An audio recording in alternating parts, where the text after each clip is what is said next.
जय हिंद। देखिए, हम आपको साइंस का रोज जो 5 क्वेश्चन करा रहे हैं, जो आरआरबी जेईई के लिए बहुत महत्वपूर्ण क्वेश्चन है, उसका आज ये वीडियो नंबर 8 है। और इसमें आज फिर से हम लोग 5 अति महत्वपूर्ण क्वेश्चन देखेंगे, जो कि आरआरबी जेईई से के प्रीवियस ईयर में आए हुए हैं। Previous year in the sense 2018-19 की जो वैकेंसी थी उसमें आए थे। प्रीवियस ईयर तो 2022-21 था। 22-21 में वैकेंसी कहाँ आया है कि उसको देखेंगे। ठीक, तो चलिए देख लेते हैं साइंस एमसीक्यू आरआरबी जेईई 2023, और ये वीडियो नंबर आपका 8 हो गया, ठीक ना। अब क्वेश्चन नंबर 1 देख लेते हैं। अम्लीय वर्षा में कौन सा अम्ल होता है? आप लोग बहुत नाम सुने होंगे कि अम्लीय वर्षा हुआ, एसिड रेन हुआ। दिल्ली वगैरह में एसिड रेन होता है क्योंकि वहाँ की पर्यावरण बहुत प्रदूषण। देखिए, ये एसिड रेन होता कैसे है? जैसे अगर आपके वायुमंडल में जो गैसें ऑलरेडी उपस्थित है, उनसे अगर किसी की भी मात्रा ज्यादा हो जाती है तो वायु प्रदूषण बन जाता है। और वायु प्रदूषण में कई तरह से हो सकता है, जैसे कि उसमें सल्फर डाइऑक्साइड की मात्रा, नाइट्रोजन की अधिकता, नाइट्रेट की अधिकता, ठीक ना, कार्बन डाइऑक्साइड की अधिकता, इन सब के ज्यादा अधिक होने से आपका एसिड रेन, जब बारिश होता है ना, तो वो क्या होता है कि उसमें अम्लीयता की मात्रा ज्यादा होती है। तो जब इस अगर शरीर पे पड़ेगा ना, तो बहुत सारे जैसे त्वचा संबंधित रोग, जैसे दांत, खाज, खुजली, चेचक, दिनाय, ये सब जितना होता है, जैसे चमड़ा पूरा उखड़ना, सफेद हो जाना, जहाँ तक चितकाबर हो जाता है, तो वो सब क्या होता है, एसिड रेन मतलब पहला बारिश में भीग जाने से हो जाता है। ज्यादातर पहले बारिश में इसका वो देखने को असर मिलता है, जो नॉर्मल क्षेत्र में। और जहाँ पे लगातार एसिड रेन होता है, वहाँ पे तो भाई कंटिन्यू जो है, क्योंकि वहाँ का पर्यावरण बहुत प्रदूषित हो गया है, तो इस वजह से वहाँ पे हमेशा उस तरह का वर्षा देखा जाता है। और एक तरह से एक और होता है, ये रक्त वर्षा। रक्त वर्षा मतलब जैसे वहाँ का बारिश ना, इटली में जो बोलते हैं कि ब्लड रेन होता है। ब्लड रेन क्या, वहाँ खून बरसता है? खून नहीं बरसता है।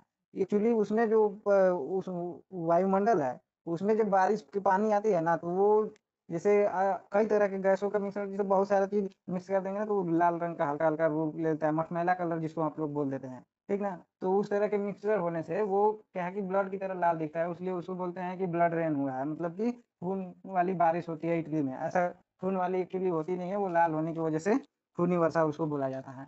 अच्छा, अब देखिए क्वेश्चन का ऑप्शन देख लेते हैं। अम्लीय वर्षा में बेंजोइक अम्ल की मात्रा ज्यादा होती है, एसिटिक अम्ल की, नाइट्रिक अम्ल या ऑक्जेलिक एसिड।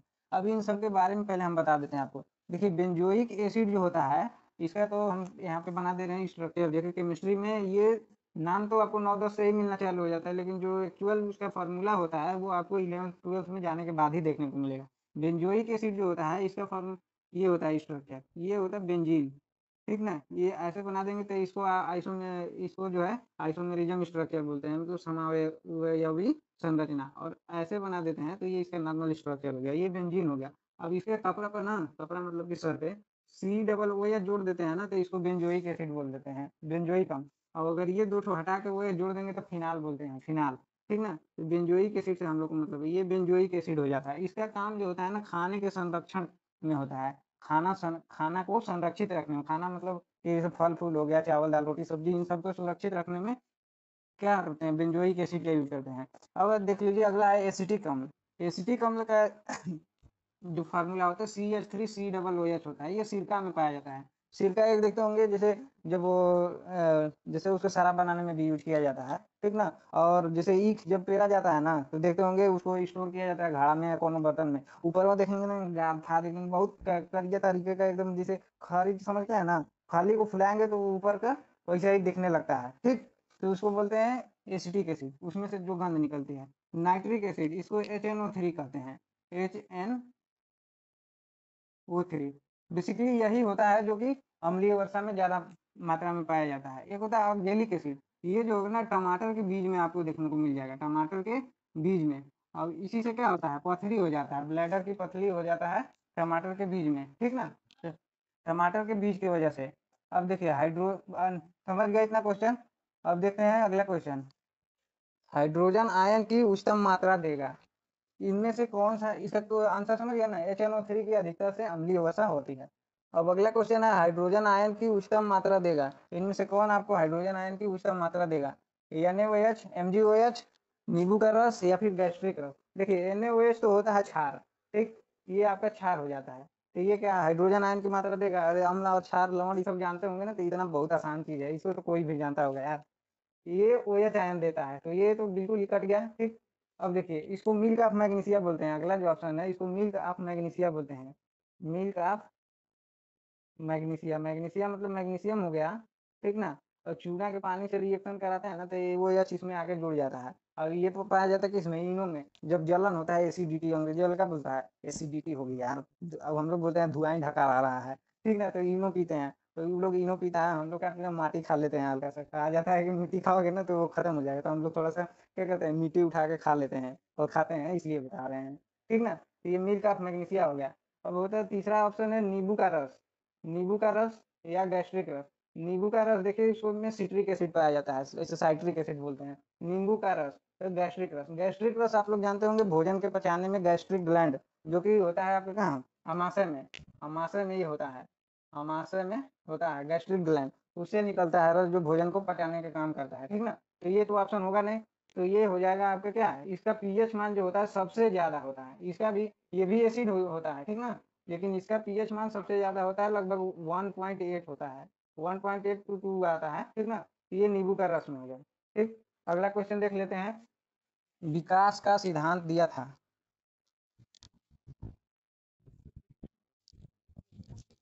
हाँ, तीसरा क्वेश्चन हम लोग देख रहे थे कि विकास का सिद्धांत दिया था डार्विन, लैमार्क, मेंडल और अरस्तु। विकास का सिद्धांत, जिसका नाम विकास होगा वो नहीं समझेंगे कि हमारा सिद्धांत। विकास विकास का सिद्धांत ये एक्चुअली बायोलॉजी से संबंधित है कि कैसे लोग धीरे धीरे करके आगे बढ़े, आदि मानव से मानव, फिर जैसे कि अब अच्छे मानव बन गए, गुणी मानव बन गए, आदि मानव से गुणी मानव कैसे हम लोग बन गए। तो उसी तरह ये जानवरों पे लागू होता है ज्यादातर। जैसे जिराफ की गर्दन लंबी क्यों, ऐसे करके एक टॉपिक था इसमें कक्षा 10 के बायोलॉजी में, ठीक ना। कि जिराफ की गर्दन लंबी करो, ये डार्विन दिया था, लैमार्क ने दिया था, मेंडल या अरस्तु ने। देखिए इसका, जैसे आता था जिराफ, मान लीजिए पहले कैसा था, जिराफ बकरी की तरह था, वो नीचे को गर्दन झुका के चलते थे घास, ठीक ना, जिराफ। तो इसने ये बताया कि धीरे धीरे क्या हुआ कि जमीन पे जो भी उसके खाने पीने की चीजें थी वो धीरे धीरे खत्म होने लगी, ठीक ना। तो मजबूरी है कि उसको धीरे धीरे क्या करना पड़ेगा, गर्दन ऊपर उठा के खाना पड़ेगा ऐसे, ठीक ना, ऐसे खाना पड़ेगा। अगर आपको जमीन पे नहीं मिलेगा, मतलब कि इस तरह पे नहीं मिलेगा, तो आप क्या करिएगा, पेड़ पे चढ़ के फल तोड़िएगा कि नहीं तोड़िएगा, तोड़िएगा ना। ठीक, उसी तरह ये इनमें होगा कि धीरे धीरे ये अपना गर्दन क्या है, खींचतेगा खींचतेगा, ये आज इतना लंबा हो गया कि हाथी से भी ऊपर उसका ऊंचाई हो जाता है, केवल गर्दन की वजह से। वैसे शरीर भी काफी हैवी होता है, लेकिन उसका गर्दन बहुत ऊंचा होता है। तो विकास का सिद्धांत जो है ना, ये आंसर इसका देखिए, मैं पहले बताता हूँ, डार्विन ने दिया था। डार्विन एक विद्वान है, ठीक ना। अब देखिए, लेमार्क ने भी दिया था, लेकिन इसका उतना ज्यादा सक्सेस, इसकी सिद्धांत इसका ज्यादा सक्सेसफुल नहीं हुआ, तो हम लोग लेमार्क को उतना याद नहीं रखते हैं। मेंडल जो था, वो मेंडल जो है जेनेटिक्स से ज्यादातर संबंधित है कि जीन कैसे परिवर्तन किया जाता है, जैसे संकरण, जैसे होता है ना, हाइब्रिड, हाइब्रिड, ठीक ना। हाइब्रिड वाला, जैसे क्या बोलते हैं उसको, बीज कैसे आया, तो ये मेंडल मेंडल का एक्सपेरिमेंट है, मटर के पौधे पर किया था ये experiment. Mendel, Gregor John Mendel इसको बोलते हैं, पूरा नाम इसका ग्रेगर जॉन मेंडल है। मटर के पौधे पे एक्सपेरिमेंट किया था, ठीक। उसका एक्सपेरिमेंट आप देखेंगे ना, तो 2-3 बोर्ड हो जाता है, उतना 2-3 बोर्ड से ज्यादा उतना जब देखेंगे ना, मतलब उसका एक्सपेरिमेंट में कैसे कैसे जो है 2-4 ऐसे संख्या आती है, 1 to 1 ऐसे करके 9, है ना। तो वो अब वो थोड़ा सा अलग टॉपिक हो जा रहा है, मतलब ज्यादा हो जा रहा है इसी में, ठीक है। तो ये मेंडल जो है वो जीन से संबंधित, जैसे करेला होता है, पहले का करेला का था, ऐसे करके ये, सॉरी, जो पहले करेला था वो ऐसे ऐसे करके, और ऐसे ऐसे बस इतना छोटा होता था। आज के करेला देखेंगे ना, वो एकदम सुगर, सुगर मतलब कि चिकना होता है। चिकना करेला आपको मिलेगा, इस तरह से ठीक ना, इतना लंबा, इससे भी लंबा मिलता है ये, पूरी के एकदम इससे, ठीक ना, इतना बड़ा करेला मिलता है। अब पहले जो है बिल्कुल शुद्ध होता था, ठीक ना, अब इतना मिलावट हो गया ना, हाइब्रिड के चक्कर में पूरा मार के रद्द कर दिया एकदम, ठीक। और अरस्तु तो जीव विज्ञान के जनक है सूर्य, ठीक। तो ये विकास का सिद्धांत इन्होंने दिया नहीं है, डार्विन ने दिया है। क्वेश्चन नंबर 4 देख लेते हैं, ठीक ना। क्वेश्चन नंबर 4 है कि निम्न में अनुचुंबकीय है। अनुचुंबकीय मतलब जो कि चुंबक से ना ज्यादा नहीं, मतलब हल्का फुल्का आकर्षित होता है, उसको अनुचुंबकीय कहते हैं। एक होता है लौह चुंबकीय, लौह चुंबकीय, ठीक। और एक होता है प्रति चुंबकीय, चुंबकीय। जो लौ चुंबकीय होता है इसको फेरोमैग्नेटिक कहते हैं। और ये जो है आयरन फैमिली से रिलेटेड होता है, जिसमें पहला तो आपका आयरन ही आ जाता है, क्रोमियम आ जाता है, मैग्नीज आ जाता है, ठीक। ये लौ चुंबकीय फैमिली में आते हैं। एक होता है अनुचुंबकीय, जो कि उतना ज्यादा जो है आकर्षित नहीं होता है, उसमें अधातु भी आ जाते हैं, जैसे इसका ऑप्शन बता ही दे रहे हैं। देखिए आयरन नहीं होगा अनुचुंबकीय में, हाइड्रोजन भी नहीं होगा, हाइड्रोजन गैस है, गैस है, मतलब कि कुल मिला के कहते हैं इसके पास 2 ही इलेक्ट्रॉन है, वैलेंसी जैसे सिग्मा, अणु का जब इलेक्ट्रॉनिक विन्यास समझोगे, परमाणु का 1s2 2s2 ऐसे करोगे, तो इसका होता है sigma 1s, sigma star 1s, sigma 2s sigma star 2s करके जब इसका इलेक्ट्रॉनिक विन्यास को करेंगे ना, तो इसका जो है वो पूरा कोर्स जो है सेल वो भर जाता है। मतलब एक सॉरी भरता नहीं है, 8 दूना 16 पूरी तरह से नहीं भरता है, ठीक। तो ये हो जाता है चुंबकीय, मतलब कि चुंबकीय गुण इसमें आ जाता है, इसीलिए इसको बोल दिया जाता है कि ये अनुचुंबकीय है, प्राकृतिक रूप से अनुचुंबकीय है। ऑक्सीजन याद रखिएगा, ऑप्शन ऑक्सीजन पे मारिएगा, नाइट्रोजन नहीं है, क्योंकि भरेंगे तो फिल हो जाएगा पूरा। आगे इसका इलेक्ट्रॉनिक विन्यास देखेंगे ना, तो यहाँ पे जब पाई वाले टर्म में आ जाता है तो इसका नहीं भरता है, इसलिए इसको चुंबकीय कहते हैं। वो केमिस्ट्री का एक मतलब वो याद बड़ा करना हम लोग को बड़ा मुश्किल हो जाता है। 2s में थे तो साला याद नहीं होता था कि कैसे याद होगा, sigma 1s sigma star 2s 1s sigma 2s sigma star 2s पाई 2px पाई 2y sigma 2pz sigma star 2pz। कुछ समझ में आया? कुछ लोगों को जरूर समझ में आया होगा, ठीक ना। और नाइट्रोजन देखिए, नाइट्रोजन नहीं आने को मिलते, इस तरह से इसका आंसर क्या हो जाता है, ऑक्सीजन है सीधे। अब एक आसान क्वेश्चन डाल दिए फिजिक्स का कि वेक्टर राशि है निम्न में से क्षेत्रफल, भार, दाब, तापमान। भार देखिए, आज आपको भार और द्रव्यमान में अंतर समझाते हैं कि इसको नापते कैसे हैं। भार और द्रव्यमान मैक्सिमम लोग जानते होंगे, जो हम लोग अपना तौलवाते हैं वो द्रव्यमान होता है, मास होता है, ठीक। शुरू में हम लोग मास शब्द सुने थे ना, तो मास बोलते हैं, मास तो हम लोग इसको बोलते हैं, मास है मास, लेकिन मास मतलब होता है द्रव्यमान, ठीक है। और वेट का मतलब होता है भार। जब किसी के मास में माने द्रव्यमान में जी का मल्टीप्लाई हो जाता है ना, तो ये भार बन जाता है। किसी भी चीज का मास में उसके जी से मल्टीप्लाई, पृथ्वी के ग्रेविटी इतना जानते होंगे, पृथ्वी के ग्रेविटी से मल्टीप्लाई होते भार हो जाता है। अब इसको तौलते कैसे हैं, भार को भी तो तौलते ही होंगे, तौलते हैं। देखिए, जब ऐसा डंडी वाला ले लेते हैं, एक इधर हो जाता है आपका और एक हो जाता है इधर।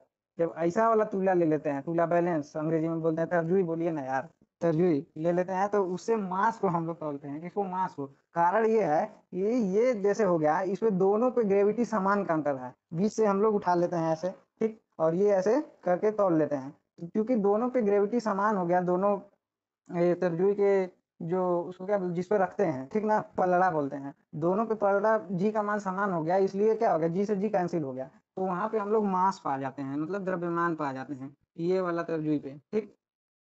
ये यहाँ पकड़ने वाला हो गया, ठीक, मास आ जाते हैं। और देखिए, एक होता है स्प्रिंग तुला। स्प्रिंग तुला में क्या होता है कि कभी गैस भरवाने का होंगे ना, तो ऐसे तौलता था, वैसे उठाता था, कट से तौल देता था, स्प्रिंग में नीचे आ जाता था। तो उसमें चूंकि दो पलड़ा नहीं है, पलड़े दो नहीं है, ठीक ना, तो उससे जी का मान तो भाई उसी पे लगेगा, दूसरा तो कोई वो है नहीं, दूसरे तरफ लगेगा, इसलिए वहां पे मास में हम लोग भार तौल लेते हैं, भार। लेकिन हमको क्या होता है कि डिफरेंस करके देता है कि शुरू में कितना भार था, अंतिम में कितना भार था। तो उस हम लोग डेटा उतना ही गैस भरता है, जो मास में भरेगा वही भार में भी भरेगा, समझ पा रहे हैं कि नहीं। देखिए, उतना ही भरेगा, लेकिन चूंकि यहाँ पे जो है या जी का मान कैंसिल हो जाता है, ये मास में आ जाता है और ये भार में आ जाता है। स्प्रिंग तुला से भार मापा जाता है, याद रखिएगा आंसर, ठीक। अब इसमें वेक्टर राशि कौन है, देखिए, क्षेत्रफल, भार, दाब या तापमान। देखिए, तापमान नहीं है, ठीक, ठीक ना। दिशा चाहिए, तापमान का दिशा नहीं होता है, ठीक, डायरेक्शन हम लोग देते हैं एक्चुअली, लेकिन डायरेक्शन होता है, ठीक है, लेकिन ये वेक्टर योग नियम का फॉलो नहीं करता है। दूसरा, दाब भी नहीं होता है। क्षेत्र, भार, क्षेत्रफल। देखिए, आप लोग जानते होंगे कि क्षेत्रफल वेक्टर राशि नहीं होता है, लेकिन आपको हम बता रहे हैं कि जो छोटे पैमाने पे क्षेत्रफल लिया जाता है ना, छोटे पैमाने पे मतलब यूनिट एरिया बोलते हैं जिसको, डेल्टा ए से, ये सदिश राशि होता है। अब इसको कभी अगले क्वेश्चन में अगर क्षेत्रफल आएगा तो उसमें हम समझा देंगे आपको कैसे होता है। भार देखिए, भार एक सदिश राशि है, क्योंकि इसमें डायरेक्शन होता है, भार हमेशा जमीन की ओर लगता है, किसी भी चीज का भार हमेशा धरती की ओर, जमीन की ओर, धरती माता की ओर लगता है, इसलिए भार क्या होता है, आपका सदिश राशि है। उम्मीद करते हैं कि ये पांचों क्वेश्चन आपको बहुत ही अच्छे से समझ में आया, क्योंकि इसमें इतना एक्सप्लेनेशन डाल दिया ना कि 20 से ऊपर क्वेश्चन इसमें आ गए हैं, 20 से ऊपर क्वेश्चन इसमें कंक्लूड हो गए हैं। ये सब एक जो लिख रहे हैं ना, ये एक क्वेश्चन है भाई। तो ये क्या हो गया कि 20 क्वेश्चन इसमें आ गए, इसको हम पांचे मानते हैं, ठीक ना। ये 5 क्वेश्चन एकदम रट के पी जाइएगा, ठीक। और नहीं रट के पी पाएंगे ना, तो एक गिलास लीजिएगा, उसमें ऐसे ऐसे जो होते हैं ना, क्या बोलते हैं उसको, बैद जी, तो उसमें ऐसे करके और इसमें क्या करते हैं, मिला के, पानी वानी मिला के ऐसे करके और घुटा देते हैं आपको, पी जाइएगा। बहुत ही इंपॉर्टेंट क्वेश्चन है, और इतना एक्सप्लेनेशन बहुत ज्यादा हो गया, ठीक ना। चलिए, तो फिर अगले इसी सीरीज को हम लोग अगले वीडियो में भी कंटिन्यू करेंगे, ठीक ना। और 5 क्वेश्चन अगले में भी लेके आएंगे, वीडियो नंबर 8 था, 9वां का। वेट करिएगा, तब तक के लिए जय हिंद।